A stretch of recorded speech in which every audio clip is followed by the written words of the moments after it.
موسیقی کی حمایت میں دلائل دینے آ رہے ہیں افتخار حسین۔ تمام لازوال اور باکمال تعریفیں خدائے بزرگ و برتر کے لیے، درود و سلام نبی مہربان پر۔ خون کے جمے لوتڑے میں جب خالق کا امر پونگ دیا جاتا ہے، اس امر کا نام روح ہے، جس سے زندگی اپنی حشر سامانیوں سمیت جنم لیتی ہے۔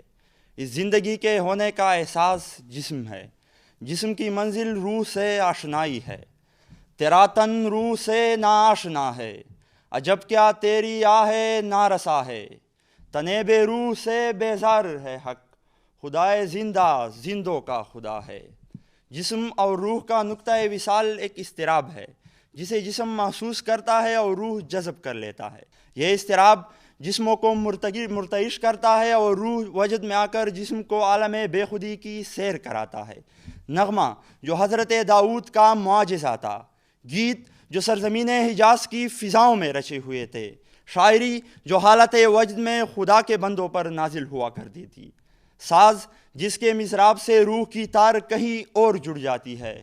میرے محترم دوست جو موسیقی کو روح کی غذا نہیں سمجھتے، جو اپنی زور گفتار سے اس بیانیے کو غلط قرار دینے کے لیے ایڑی چوٹی کا زور لگا رہے ہیں، ان کے لیے فقط اتنا ہی کہوں گا، حوروں کی طلب اور میو ساغر سے ہے نفرت، زاہد تیرے عرفان سے کچھ بھول ہوئی ہے۔ مانتا ہوں کہ دلوں کا چین یاد خدا سے ہے، اور مجھے اس بات سے بھی انکار نہیں کہ مروجہ بے ہنگم ناچ گانا فسوق و فجور کے سوا کچھ نہیں۔ موسیقی اس لہو و لعاب سے پرے ایک مقدس فن ہے، جسے امیر خسرو جیسی ہستیوں نے معرفت خدا سے روشناس کیا۔ امام الہند مولانا عبدالکلام آزاد کے ستار سے نکلے ہوئے سر تاج محل کی گنبد کو آج بھی یاد ہے، اس کے مینار آج بھی ان سروں پر رقصاں ہونے کو بے چین ہیں۔ صدر علی وقار دریا کو کوزے میں کون بند کر سکتا ہے؟ آخر میں فقط اتنا ہی کہوں گا، ہوا ہے یہ آج اذن وحشت، مغنیوں کی زبان کاٹو، غزل کے شاعر چمن بدر ہو، نہ مرکز جہاں پہ کوئی رقصہ، نہ ساز دل پر کوئی محبت کے گیت گائے۔